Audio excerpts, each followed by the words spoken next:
The hum of first class was broken by a laugh sharp enough to cut glass. "Well, don't you look precious," sneered Rebecca Hartley, a flight attendant with 20 years in the air but none of it in grace. Her eyes raked over the boy in the tailored Navy suit, shoes polished to a shine. "Playing dress up, are we? These seats are for real travelers, sweetheart." Gasps rippled through the cabin. 9-year-old Malik King froze, his small fists tightening around his boarding pass. He hadn't asked for attention only to sit beside his father on his first business trip. A businessman glanced up from his newspaper, frowning. A teenager's phone camera lit red. Malik's cheeks burned, but his chin lifted just as his father had taught him. 2 rows ahead, a tall man rose calm, precise, his tailored suit worth more than the flight attendant's yearly salary. His eyes carried authority heavier than any uniform. Rebecca thought she was mocking a child. In truth, she was mocking her boss's heir. For Malik King, the suit wasn't for show, it was a legacy. His father, Jordan King Sr., had built Skyline Airlines from a single lease jet into a global powerhouse. But Jordan never flaunted titles at home. He taught Malik that respect was earned in silence, in posture, in how a man carried himself when tested. Tonight was Malik's first trip, shadowing his father in first class, his first glimpse of the world he might one day inherit. The flight attendant saw only a child to belittle. What she missed was the truth. She'd mocked the son of her employer. The cabin of Flight 447 hummed with the low roar of engines, the clink of glasses, and the muted chatter of professionals preparing for a 6-hour flight. Yet in row 2, silence carried more weight than conversation. Malik King sat stiffly in his tailored Navy suit, a birthday gift from his father. His small fingers smoothed the crease of his trousers while his boarding pass, crumpled now, lay across his lap. Across the aisle, eyes flicked toward him, curious, cautious, embarrassed for what they'd just witnessed. Rebecca Hartley returned, her smile thin as aluminum. "Sir, I'll need you to confirm your son's ticket." Jordan King Sr. didn't blink. He passed her the digital confirmation on his phone. "To be paid confirmed." As you can see, Rebecca's eyes darted over the screen. She knew she was wrong, the seat was his. But arrogance rarely admits error. She folded her arms. "It's unusual for children to sit here. He may be more comfortable farther back." Malik's cheeks flamed. "I'm fine here," he said, voice quiet but firm. Gasps stirred, subtle but audible. A businessman in 3C lowered his newspaper. A woman in pearls shook her head slightly. Rebecca's lips tightened. "Watch your tone, young man," she snapped. "First class requires a certain decorum." Jordan rose then, not fast, not loud. His tailored suit shifted with deliberate precision. He placed one steady hand on Malik's shoulder, his presence a fortress. "My son's tone is measured. His seat is paid. This conversation is over." Rebecca faltered, color rising to her cheeks. "I'm responsible for this cabin." "And I'm responsible for him," Jordan replied evenly. His calm pressed harder than her bark. Phones tilted. Red record lights winked in the dim cabin. Passengers sensed the crackling tension. A scene was unfolding, one too sharp to ignore.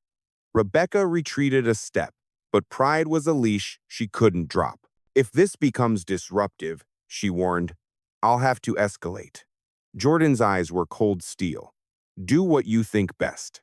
Silence rippled again. Malik held his father's gaze, drawing strength from it. He wanted to shrink, but his father's hand was steady, unyielding. Rebecca turned sharply, heels striking the aisle, muttering about protocol as she vanished toward the galley. Malik whispered, "Dad, did I do something wrong?" Jordan crouched, eye level with his son. "No, you did everything right." When people mistake arrogance for authority, silence can be stronger than shouting. Malik nodded, though his throat tightened. Around them, whispers grew. Someone whispered, "She's out of line." Another voice, "He showed the ticket. What more do they want?" In row 4, a teenager angled her phone higher. "This is going viral," she whispered. The stage was set. The humiliation had been public. The arrogance had been recorded. And as the jet pushed through the clouds, one truth sharpened. Rebecca Hartley had no idea the man she had challenged owned more than his seat. He owned her future. Rebecca Hartley returned with backup, the brittle kind that smells like overcooked coffee and policy manuals. Behind her stood First Officer Dale, summoned from the cockpit while the captain ran checklists. His cap sat a fraction too low, the brim shadowing eyes that didn't want trouble. "Sir," Dale said carefully, "we've had a report of a potential seating irregularity. Jordan didn't stand this time. He didn't need to. There's nothing irregular about a paid ticket." Rebecca folded her arms, chin up. "First class is a premium environment. The passenger's conduct?" "What conduct?" A woman in 3 amperes cut in. The boy breathed too politely. A ripple of restrained laughter broke the tension's surface. Dale's jaw ticked. He glanced at the manifest on his tablet, then at Malik, then at the camera phones raised like tiny court stenographers. Jordan King, 2 amperes. Malik King, 2B. Dale read. Both verified. The slightest sigh. "On paper, it's correct." "On paper," Rebecca repeated, as if the ink were the problem. "But comfort matters for the cabin. The child might be better accommodated." "The child," Jordan said, voice quiet as pressed steel, "is my son, and this is his seat." Malik sat straighter, fingers flat on the armrest. He could feel 1,000 tiny judgments moving over him like static. He set his watch's band square to the edge of the tray, one small thing he could control. Rebecca's smile thinned. "Sir, if you cannot comply with crew direction, direction requires reason," Jordan replied. "You have none." The teenager in row 4 whispered, "Oh, this is definitely trending," and her phone rose another inch. A businessman cleared his throat. 2 flight attendants paused mid-aisle, sympathy warring with seniority in their eyes. Rebecca leaned toward Malik, her voice dipped in saccharin.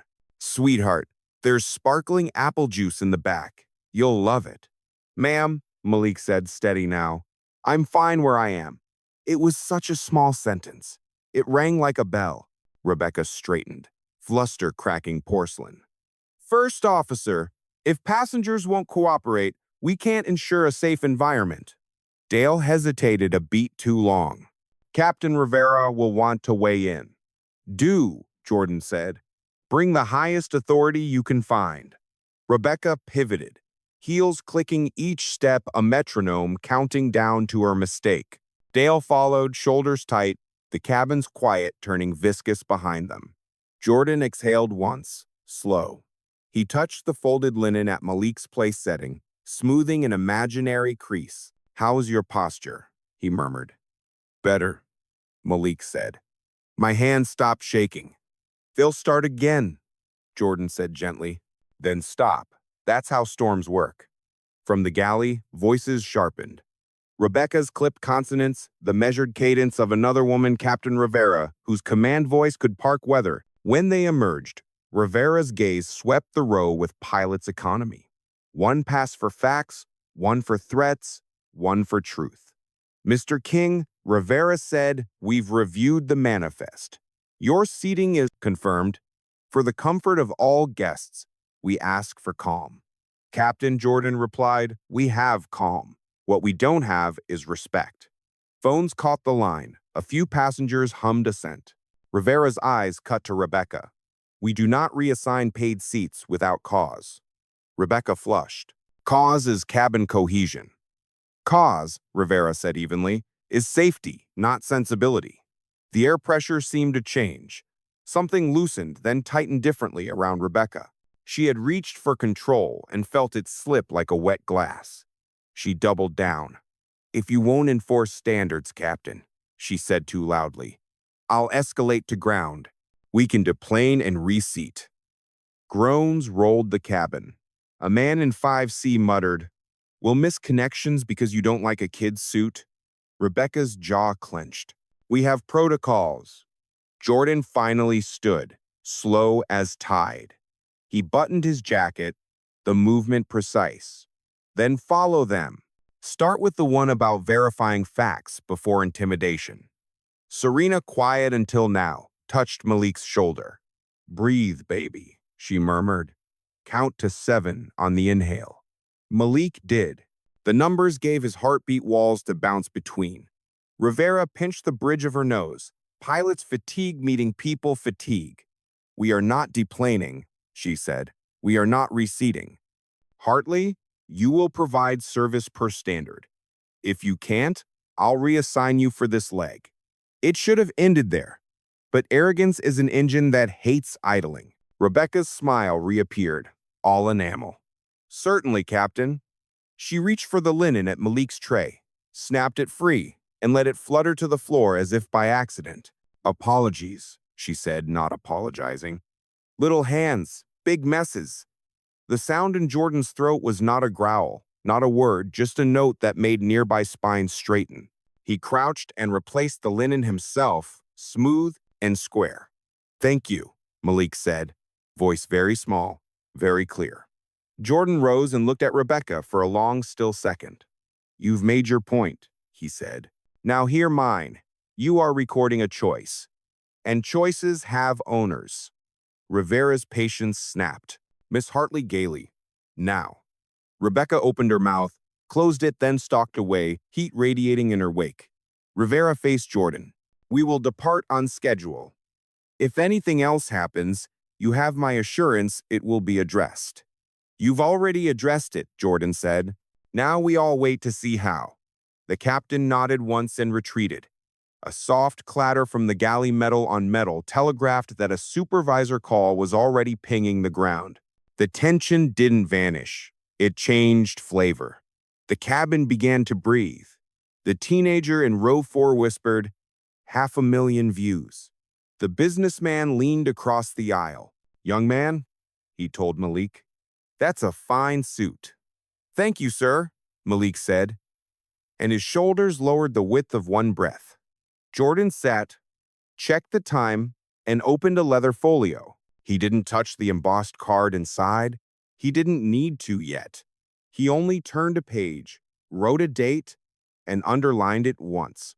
Somewhere behind them, Rebecca's whisper sliced the galley air. He thinks money buys class. And somewhere 2 rows ahead, a phone caught every syllable. The seatbelt sign chimed. Engine spooled. Clouds waited. Arrogance had chosen escalation. Authority had chosen patience. History had chosen a camera angle. And Malik, hands finally steady, chose to stay exactly where he belonged. The plane was at cruising altitude now. Dinner trays out. The air thick with unspoken tension. Malik sat rigid, shoulders squared the way his father had taught him, while whispers spread like contrails through the cabin. Phones hovered discreetly. Everyone knew they were watching more than a meal service. Rebecca re-emerged, her uniform crisp, but her composure fraying. In her hands, she carried the silver cart, and with it, her last chance to prove she still held authority. Meal service, she announced too brightly. She placed plates with delicate ceremony down the aisle, each motion precise until she reached Malik. She hesitated. Then, with the faintest smirk, she slid past him. A collective breath caught. Malik lowered his gaze to his empty tray, but his father's hand pressed lightly to his shoulder again. Look at me, Jordan said softly. Malik did. Calm eyes met his, steady as stone. Jordan raised his voice just enough for the cabin. Captain Rivera, may I have a word? Rivera appeared from the galley. Irritation etched into her face, not at Jordan, but at the circus her flight attendant was creating. Yes, Mr. King? Jordan didn't look at Rebecca. He didn't need to. My son has been denied service. Again. Is this Skyline Airlines standard practice? The weight of the name hit the cabin. Skyline Airlines. A few passengers glanced at each other. Realization dawning. Jordan wasn't just another businessman in a tailored suit. Rivera's eyes flickered, the dots connecting too late. She straightened. Of course not, sir. Miss Hartley. But Rebecca cut her off, pride pushing her voice louder. Children don't belong here. He's dressed like a miniature banker and expects—" Gasps swallowed the rest. A man in 3C muttered, "You've lost your mind." Phones lifted higher. The teenager in 4D whispered, "This has millions of views already." Jordan finally turned to Rebecca. His words were soft, but they cut sharper than steel.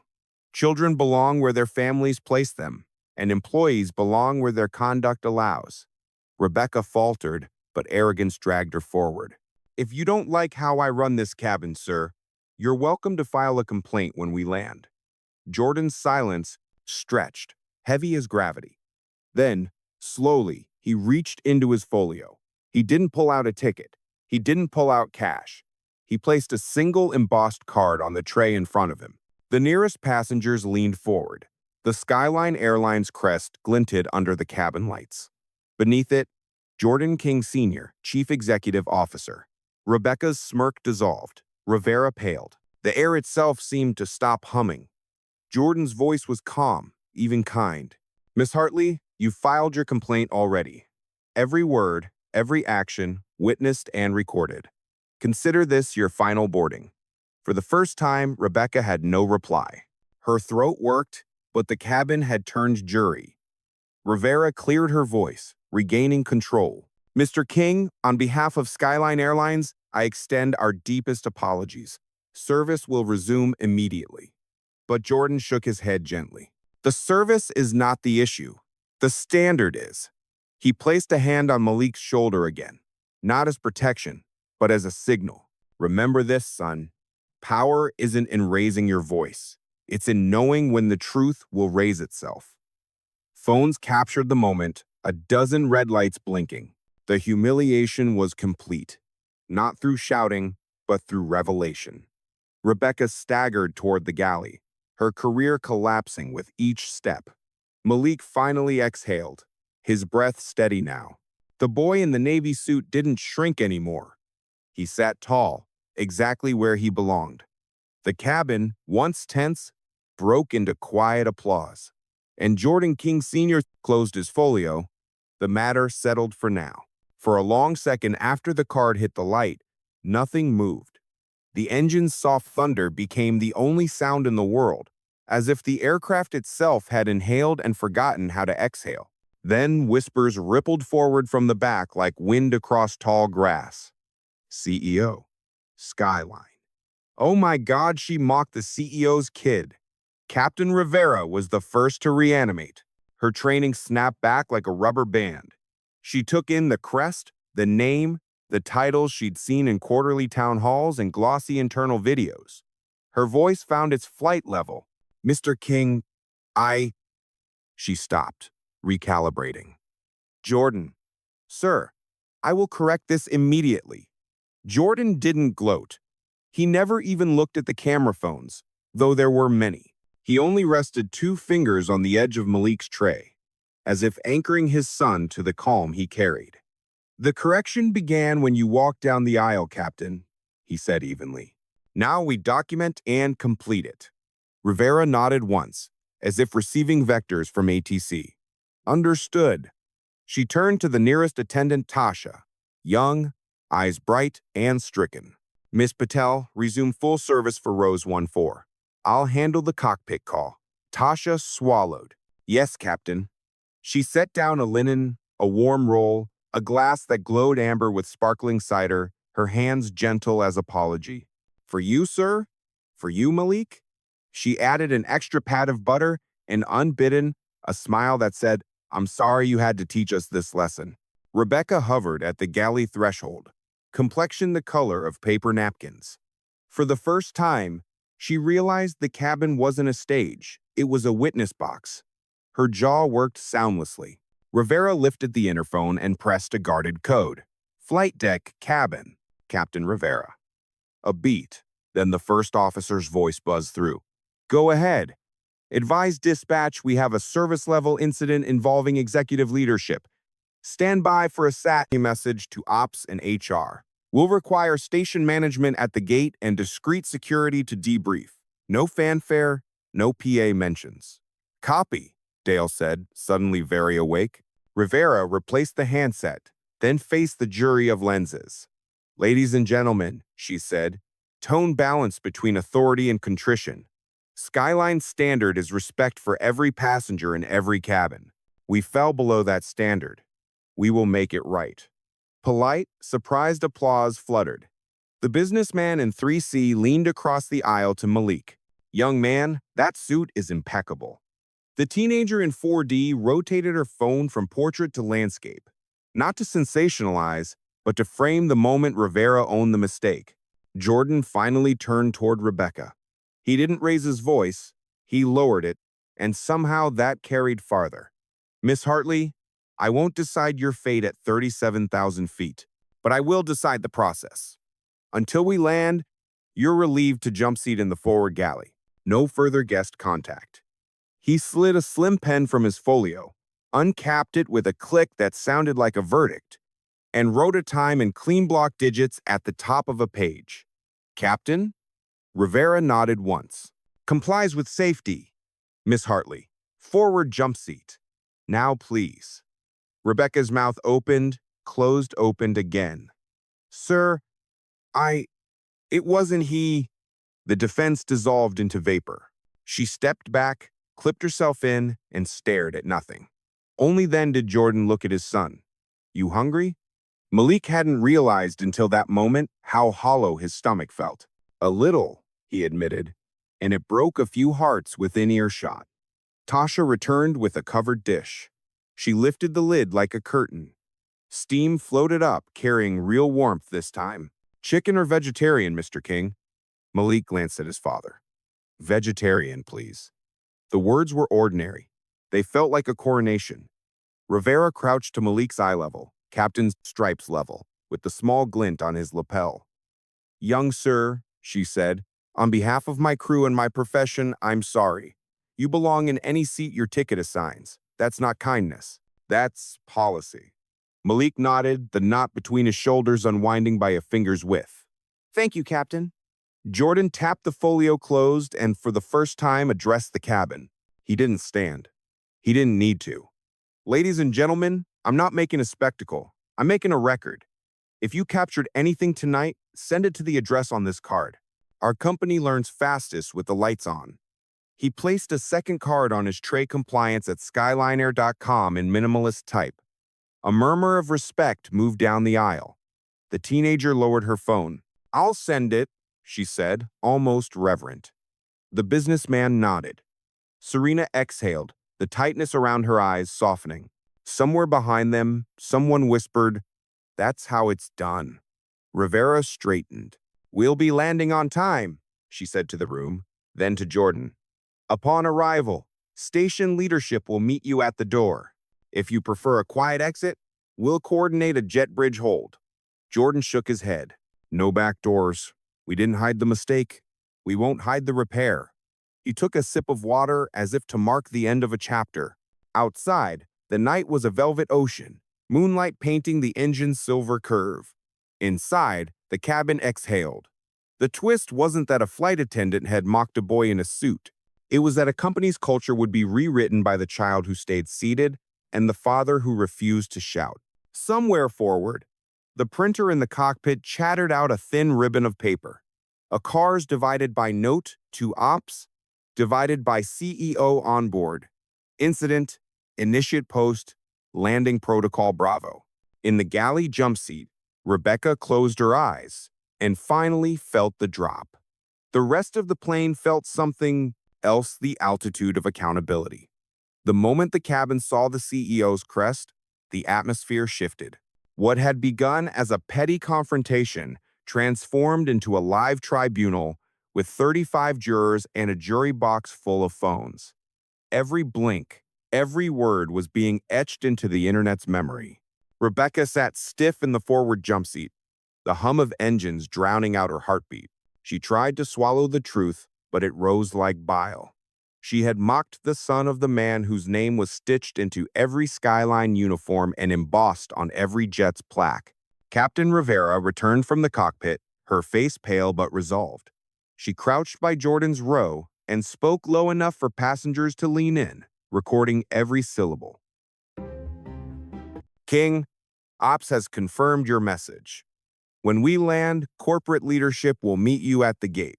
Security has been dispatched to escort the involved party. Her eyes flicked to Rebecca, strapped in like an artifact awaiting disposal. Jordan inclined his head, his composure radiating authority. Good. Accountability begins at the source. The businessman in 3C raised his glass. To that, he muttered, and others nodded. Malik finally let himself nibble a roll, appetite returning. Serena squeezed his hand under the table. He didn't shrink anymore. If anything, he grew taller with every glance of respect cast his way. But arrogance dies noisy. Rebecca unclipped her belt, marched 2 steps down the aisle, and blurted, "This is harassment! He thinks owning the airline gives him the right to humiliate crew in front of customers." Her voice cracked, loud enough to carry over engines and land in every recording phone. Jordan didn't rise. He didn't blink. He only placed both hands flat on the linen before him and spoke evenly. "You mistook arrogance for authority, and now you mistake accountability for harassment. But the cameras know. They always know." The teenager in 4D whispered, "This is gold." As her live stream ticked past 200,000 viewers, Rivera barked, "Hardly enough. Sit down." Her captain's authority finally showed. Rebecca froze mid-aisle, the reality sinking in. She had no more allies, not even the uniform she wore. Jordan's voice softened as he looked at his son. "Malik, sometimes the hardest thing is to hold your seat. Tonight, you did that." Malik nodded, eyes burning but proud. Around them, the applause began not polite this time, but genuine, rolling like surf. The sound pressed Rebecca back toward the galley until she vanished again, swallowed by her own disgrace. Phones kept recording. Hashtags were already being born. Number Skyline Truth, number Seat 2B, number CEO Son, and somewhere, on the other end of the world, Skyline's PR team was watching a storm form at 37,000 feet. The wheels kissed the runway with a jolt that snapped every head forward. The plane slowed, engines growling as if they too carried the weight of what had unfolded above the clouds. Malik's fingers clutched the armrest, but this time it wasn't fear, it was anticipation. When the jet bridge locked into place, passengers remained seated. No one lunged for overhead bins. No one rushed the aisle. They all knew the real arrival hadn't happened yet. Captain Rivera stood at the front, face tight. Behind her, Rebecca sat pale in the jump seat, eyes fixed on the floor, trembling fingers wrapped around her belt. Her arrogance had bled out somewhere over Kansas. All that remained was the dread of landing. The door cracked open. Flashbulbs flared. Station management in crisp suits stood shoulder to shoulder with security officers, forming a silent wall. Reporters' microphones jutted like spears through the gap. The story had already gone viral. Now it was here, in flesh and chaos. Passengers pressed phones against the windows, recording. Some whispered, "It's trending #1." Others muttered, "I've never seen anything like this." Jordan, King Sr. rose at last. He buttoned his jacket with deliberate calm, placed a steady hand on Malik's shoulder, and stepped into the aisle. Every lens in the cabin swiveled toward him, catching the cut of his suit, the unshakable calm in his face. He did not hurry. He did not bow. He moved with the certainty of a man who owned the ground beneath the jet's wheels. Rebecca tried once more. "Sir, I didn't know." Jordan's gaze flicked to her. Just one glance. It carried more weight than shouting ever could. He turned back to the passengers. "Thank you," he said, voice even, "for bearing witness. That is the only reason justice ever moves." Applause erupted loud, defiant, cathartic. A businessman raised his phone like a salute. A teenager whispered into her live stream, "You just saw history." Security unbuckled Rebecca, guiding her toward the jet bridge. She stumbled, protest dying on her lips as microphones swallowed her. "I was just following" became "I," then nothing, her words drowned by the roar of questions. Captain Rivera, shoulders taut with shame, remained at the threshold. She saluted Jordan, not military, but the crisp nod of one professional recognizing another's higher ground. He acknowledged it with the smallest tilt of his head. Malik stepped into the aisle beside his father, chin high. The cameras caught his suit, his steady walk. Not a child mocked anymore, but an heir revealed. Applause followed him down the aisle, a tide he would remember for the rest of his life. At the jet bridge, reporters shouted, "Mr. King, will she be fired? What will happen to Skyline Airlines after this? What message do you want the world to hear?" Jordan stopped. He turned once, the crowd hushed by the gravity of a single pause. He spoke not to Rebecca, not to the media, but to his son loud enough for the world to hear. Respect is not a seat you assign. It is the only ticket that matters. Tonight, my son paid for his. The question is whether the rest of us will honor ours. The silence that followed was thicker than thunder. Then came the roar applause from passengers, chants from outside the gate, hashtags exploding across the internet. Rebecca was escorted away, swallowed by security. Malik stood taller than he ever had, his father's words still ringing in his chest. And as Jordan guided him toward the terminal, every camera knew they hadn't just recorded a scandal. They had captured a legacy. The terminal pulsed like a beehive when Jordan King Sr. and his family stepped off Flight 312. Cameras popped, flashes ricocheting off polished floors, passengers parting as though royalty had arrived. But Jordan's expression never changed. Calm, steady, as though every lens were invisible. Rebecca Hartley, once the ruler of Row 3, shuffled in cuffs behind him, flanked by security. The arrogance that had filled her veins was gone. In its place, hollow fear. A handful of reporters tried to throw her a lifeline. Do you regret it? Was it a misunderstanding? But her silence was her answer. Malik walked taller now, hand in his father's. His suit wasn't mocked anymore, it was admired.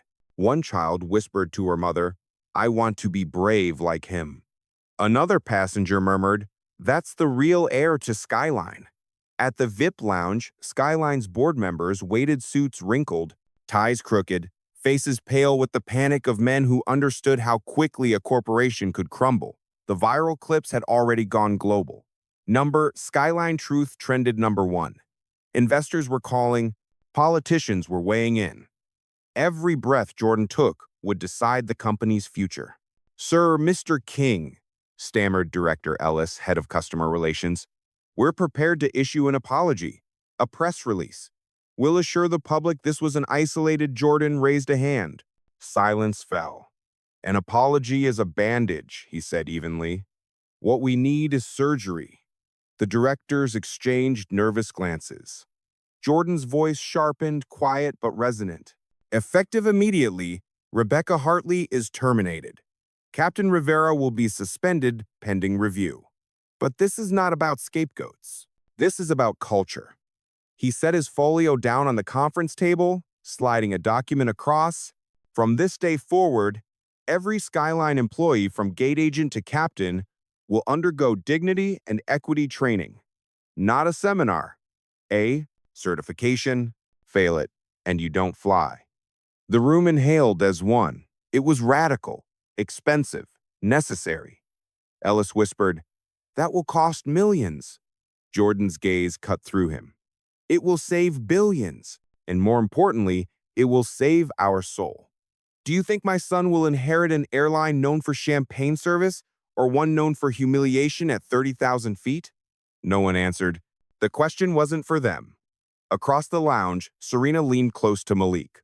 "Watch your father. This is what real power looks like." Malik nodded, eyes wide, memorizing every move. Jordan pressed a button on the remote.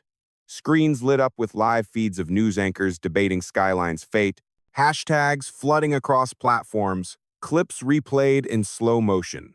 Rebecca's sneer, Malik's steady chin. The moment the CEO's crest hit the light. "The world has already seen our mistake," Jordan said. "Now they will see our standard. When this board walks out of this room, we announce not an apology, but a pledge. A charter of dignity, signed by every executive, We'll put it on the front page of every ticket confirmation. Skyline will not just fly higher, we will stand taller. A pause stretched, filled only by the thrum of the airport below. Then the directors nodded, one after another. Resistance melted into resolve. Outside the lounge, chants rose from a crowd of employees who had gathered by word of mouth. Respect in the skies! Dignity belongs here. They weren't waiting for permission, they were ready for leadership. Jordan turned to his son. Malik, what do you think? The boy swallowed, then said softly, I think nobody should ever feel small on a plane. Jordan smiled. Then that will be our headline. And with that, the resolution began. Not with contracts or money, but with a child's truth echoing louder than an empire's silence. The pledge went live within 24 hours. A white banner stretched across Skyline's homepage. Every passenger, every seat, every flight dignity first. Beneath it, Jordan King's signature shone like a seal. The world reacted instantly. Morning shows replayed the video of Malik in his Navy suit, his small chin lifted while Rebecca sneered. Late-night hosts dissected it with biting humor. Civil rights leaders praised the family's restraint. Parents told their kids, this is why you never let anyone shrink you. By noon, Seat of Respect was trending worldwide. Meanwhile, Rebecca's name surfaced in headlines. Her personnel record, leaked through anonymous sources, revealed a history of passenger complaints dismissed as minor until now. Each one resurfaced, painted against the viral clip, forming a portrait of arrogance unchecked. Flight attendant, with 15 complaints finally grounded, read one tabloid. Her silence, once her shield, became her cage. Skyline's competitors watched closely. Some mocked. Others scrambled to draft their own pledges, fearing backlash. But the public saw through copycats. The story wasn't about policy, it was about the boy who sat tall while the world watched. Malik. His school received letters from strangers across the globe. You gave me courage. My daughter wears her suit proudly now. Teachers used his video in lessons about dignity. One classroom painted a mural of a plane flying through storm clouds. The word respect painted across its wings. At Skyline HQ, Jordan fielded calls from senators, CEOs, activists. You've set a precedent, said one voice. Every airline will follow. But Jordan knew better. They'll follow if the people keep watching, he replied. And the people were watching. News vans crowded outside Malik's school. Reporters camped near the King residence. Serena managed the frenzy with grace, shielding her son while reminding everyone, he's a child, let him live. Yet, even she admitted quietly to Jordan, our boy became a symbol overnight. In boardrooms, Ellis and the other directors fretted. We're in the spotlight, Jordan. One misstep, Jordan cut him off. Then don't misstep. Walk steady. Meanwhile, the flight attendants' union scrambled to distance itself from Rebecca. They issued a statement. One person's actions do not reflect the integrity of our crews. But privately, many attendants whispered that the King family's stand had forced long-needed change. Passengers, too, felt emboldened. Videos surfaced of travelers speaking up when disrespected. One clip of a man calmly refusing to give up his seat went viral under the caption, Be like Malik. The impact reached even the company's finances. Stock dipped in the morning but rebounded stronger by evening. Analysts calling Jordan's pledge a bold reset in corporate ethics. Investors, once nervous, praised the decisive leadership. He turned scandal into strength, one noted. And in a quiet moment, Malik sat at the kitchen table, scrolling through messages his father allowed him to read. His eyes widened at a letter from a boy in London. They laugh at me when I wear a tie to school. But now I don't care. You wore your suit. So I will too. Malik looked up at Jordan. Dad, people are listening. Jordan smiled, placing a hand on his son's shoulder. They're listening because you didn't bow. In that moment, Malik understood something deeper than headlines. He hadn't just endured humiliation, he had changed the course of conversations around respect. And the woman who mocked him? She became the cautionary tale whispered in training rooms. Her face appeared not in ads but in lectures. This is what happens when arrogance blinds you to dignity. Skyline's culture shifted overnight. Crews greeted passengers with genuine smiles, conscious that every interaction mattered. A quiet revolution had begun, and it wasn't born in a boardroom. Began with a child who simply stayed seated. The courtroom was standing room only. Cameras weren't allowed inside, but the crowd outside buzzed like a swarm, waiting for updates. The case wasn't about broken laws. It was about accountability, about what a moment of arrogance at 30,000 feet had ignited across the world. Rebecca Hartley sat at the defense table, hair pulled back, hands clasped tightly as if prayer could undo months of fallout. Her attorney argued for leniency. She was stressed, overworked, caught in a moment. But the judge's frown never softened. Behind him, a mural of Lady Justice seemed to glare. On the opposite side, Jordan King didn't gloat. He didn't even sit at the plaintiff's table. Instead, he sat in the gallery beside Malik, calm as ever, eyes steady. He wasn't here for retribution. He was here for resolution. Witnesses testified. Passengers recalled her sneer, her command to move back, her dismissive laughter when Malik held his ticket. Video clips were replayed, phones raised high the night of the flight. Each word chipped at the last of Rebecca's defenses until her shoulders slumped. The judge's ruling was clear. Rebecca was guilty of harassment and unprofessional conduct under federal aviation law. Fines, permanent revocation of her airline certification, community service mandated at youth programs focused on diversity. The verdict was a sentence, but also a mirror. When the gavel fell, the courtroom exhaled. Reporters raced outside to broadcast the decision. Hashtags spiked again. Number Justice in Theskes. The judge, however, wasn't done. Before we adjourn, he said, this court invites Mr. King to speak. The room leaned forward. Jordan rose, buttoning his jacket, and walked to the podium. His voice was low but carried to every corner.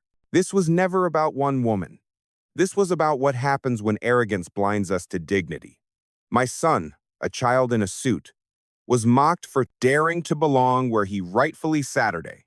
How many others have felt that same sting without cameras present? How many have been told in subtle ways, you don't belong here? Rebecca lost her wings tonight. But let this not be the end. Let it be a beginning. Let it remind us that respect is not optional. It is the price of admission for humanity itself. He turned, resting a hand on Malik's shoulder.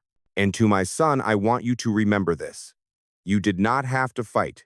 You only had to remain. Sometimes survival is defiance. Silence blanketed the room. Then applause erupted, unusual in a courtroom, but unstoppable. Even the judge did not call it to order. Outside, the family emerged into a sea of microphones. But this time, it wasn't chaos, it was reverence. Chants rose. Respect in the skies. Respect in the skies. Rebecca slipped through a side exit, forgotten by most, remembered only as a cautionary tale. Malik, meanwhile, lifted his chin as cameras captured him beside his father. For once, the boy in the Navy suit didn't shrink from the attention. He met it head-on. In the days that followed, other airlines scrambled to adopt Skyline's charter. Training programs expanded.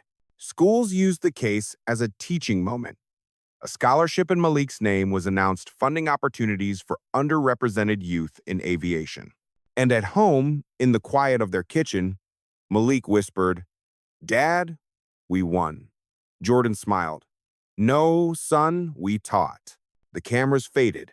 The reporters moved on, and the headlines slowly began to quiet. For the first time in weeks, the King family sat together at home without the hum of microphones or the glare of flashes. The Navy suit Malik had worn that night hung neatly in his closet, pressed and waiting. To him, it no longer felt like just fabric. It was armor, a symbol, a story that had traveled the world. But tonight, he was only a boy again, sitting at the kitchen table with his homework, sneakers kicked off, his laughter echoing when his mother teased him about sloppy handwriting. Jordan watched him, a soft smile on his face. "Funny how the world sees you as a symbol," he said quietly. But I still see my son who forgets to rinse his dishes. Malik grinned sheepishly. Symbols don't have chores? Symbols especially have chores, Serena interjected, handing him a dish towel. The kitchen filled with easy laughter, a balm after weeks of tension. Later, Jordan took Malik out onto the balcony. The city lights blinked below, planes cutting silent trails across the sky. For a long while, they stood without speaking. Finally, Malik whispered, Dad, was it really that big of a deal? I just sat there. Jordan's arm tightened around his shoulders. That's the lesson, son. Sometimes the bravest thing you can do is hold your ground. The world expected you to shrink. You didn't. That silence was louder than any speech I could give. Malik stared at the sky. But people were watching. What if I'd cried? Or moved? Then the lesson would have been different, Jordan said. But you lifted your chin. And in that moment, you carried more than yourself. You carried every kid who's ever been told they don't belong. The weight of his father's words pressed gently, not as a burden, but as a gift. Malik nodded, the meaning sinking deeper than he could put into words. Inside, Serena prepared cocoa, her own quiet ritual for difficult days. She knew the world would keep demanding pieces of their story, twisting it into hashtags and headlines. But here, in the warmth of home, Malik's innocence was protected, his laughter still unbroken. When Jordan tucked him in that night, Malik looked up and asked, Will people forget? Jordan paused. Some will. Most do. But the right ones won't. They'll carry it forward. And one day, when you're older, you'll carry it too, not because you're forced to, but because you'll want to. The boy nodded, eyes heavy with sleep. Jordan brushed his forehead gently. Rest now. Tomorrow, you just get to be Malik. As he closed the door, Jordan realized the storm had given way to something larger than justice. It had given his son a compass. And compasses, once set, don't waver. Downstairs, Serena met his eyes. He's stronger than he knows. Jordan exhaled, shoulders finally relaxing. He'll need to be, but tonight, he's just our boy. The house settled into silence, the kind that heals. Outside, the city churned with stories, tweets, debates. Inside, the Kings had only each other, bound by dignity, by truth, by a night in the sky that had turned pain into legacy. And while the world argued and remembered, a child in a navy suit slept soundly, dreaming not of humiliation, but of skies that finally belonged to him. Malik never intended to be a symbol, yet weeks later, his story was everywhere. Not just on news channels, but in classrooms, community centers, and church pulpits. What began as a humiliating moment on Flight 312 had transformed into something larger than any headline. A movement. At Roosevelt Elementary, a fifth-grade teacher held up a still frame of Malik sitting tall in his Navy suit. What do you see? She asked her students. Hands shot up. Courage. Confidence. He looks proud. For the first time, children saw dignity not as a word from textbooks, but as something their own age could embody. In another city, a mural bloomed on a brick wall. Malik in his suit, head lifted, with planes soaring overhead. Across the bottom, bold letters declared, "You belong here." Letters poured into the King household. Serena filtered through stacks each morning. From a grandmother in Atlanta, I marched once and I see the same spirit in your boy. From a teenager in London, they laugh when I wear my suit to school, but I saw Malik wear his, so I'll keep wearing mine. Jordan read a few aloud at dinner. Malik squirmed, cheeks flushed. Dad, it's too much. Jordan smiled. Symbols don't get to choose when people are inspired. They just keep living, and the world chooses what to carry. Skyline Airlines leaned into the momentum, launching the Seat of Dignity Scholarship Funds for young people from underrepresented communities who dreamed of aviation careers. Jordan insisted Malik's name not be used. Let the lesson shine, not the boy, he told the board. But the public knew. And for every scholarship awarded, Malik's quiet moment of defiance echoed again. Communities gathered in unexpected ways. In one neighborhood, families boarded buses together, reciting Malik's words. Nobody should ever feel small on a plane. In another, children staged a play, reenacting the flight with Malik's part, performed by a girl who'd once been too shy to speak aloud. By the curtain call, she stood tall, her chin lifted, the audience weeping. Even within the airline industry, change rippled. Competitors instituted dignity pledges, not from corporate altruism, but from pressure. Employees began demanding training that truly respected passengers. Be like Malik became shorthand in crew rooms for moments when empathy mattered most. Through it all, Malik remained both proud and overwhelmed. He didn't want to be famous. He wanted to be seen as himself. At night, Serena tucked him in, reminding him, "You're not famous to us. You're Malik, the boy who leaves socks on the stairs." He laughed, grounding himself again. And yet, when he walked through his school hallway, heads turned differently now, not mocking, but admiring. His suit hung in his closet, but his classmates whispered that he didn't need to wear it to look like a leader. One Sunday, the pastor at their church spoke from the pulpit. God sometimes chooses the smallest among us to remind the world of the biggest truths. Malik didn't raise his voice. He didn't fight. He simply sat in dignity. And that is enough to move nations. The congregation rose in applause. Malik sank into his seat, embarrassed, but deep down, a quiet seed of pride took root. At home that evening, he asked his father, "Does this ever stop?" Jordan placed a hand on his shoulder. The attention fades, but the lesson doesn't. And that's the gift: you gave people courage, without even trying. Malik thought for a long moment, then nodded slowly. "Then I guess I'll keep it." The lesson. Jordan smiled, seeing the boy grow taller without moving an inch. The whirlwind slowed. Reporters found new stories, hashtags drifted from trending lists, and life at the King household began to resemble something close to normal again.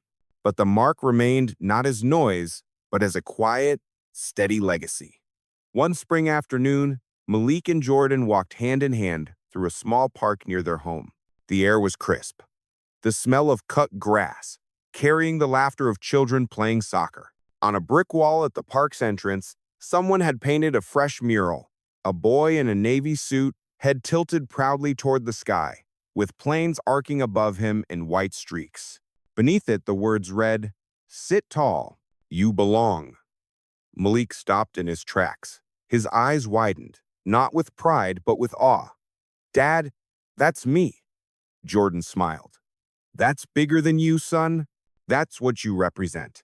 They stood silently, watching strangers pause at the mural, some snapping photos, others simply nodding before continuing on their way. Malik realized the image wasn't just about a boy on a plane. It was about everyone who had ever felt out of place, everyone who had been told they didn't belong. Later that evening, Malik sat at his desk, pulling out his journal. He wrote a single sentence at the top of a clean page. Sometimes silence is the loudest answer. He didn't know why he wrote it, only that it felt true. Serena peeked in. "Homework?" "Sort of," Malik said, smiling. She walked over, kissed the top of his head, and whispered, "Your grandmother would be proud." Downstairs, Jordan opened a package that had arrived earlier. Inside lay a framed copy of the original boarding pass from Flight 312 Seat 3 Amperes, Malik King. Across the top, someone had written in bold ink, "You belonged then. You belong always." Jordan placed it on the mantel, beside family photos and heirlooms. It wasn't just memorabilia, it was a reminder of where they had been and where they were going. Weeks later, Malik returned to school wearing his Navy suit again. Not because he had to, but because he wanted to.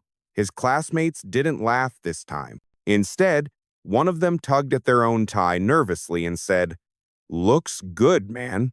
Malik simply nodded, his chin lifting with quiet confidence. And in that simple moment, history felt less like something in textbooks and more like something alive. carried in the way a boy held himself. That night, before bed, Malik asked his father, "Do you think people will still remember in a few years?" Jordan thought carefully. "Some will, some won't. But memory isn't what matters, Malik. What matters is the lesson. And the lesson will live on because it lives in you." Malik pulled the blanket up to his chin, eyes growing heavy. "Then I'll keep it safe." Jordan kissed his forehead. "That's all I could ever ask." The house grew quiet.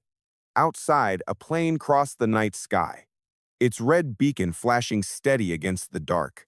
Malik's eyelids fluttered shut, not with the weight of shame or fear, but with the peace of knowing he had already changed the sky he dreamed beneath. And in the stillness of that night, the King family rested, bound not by scandal, not by headlines, but by the unshakable truth that dignity once claimed cannot be taken away.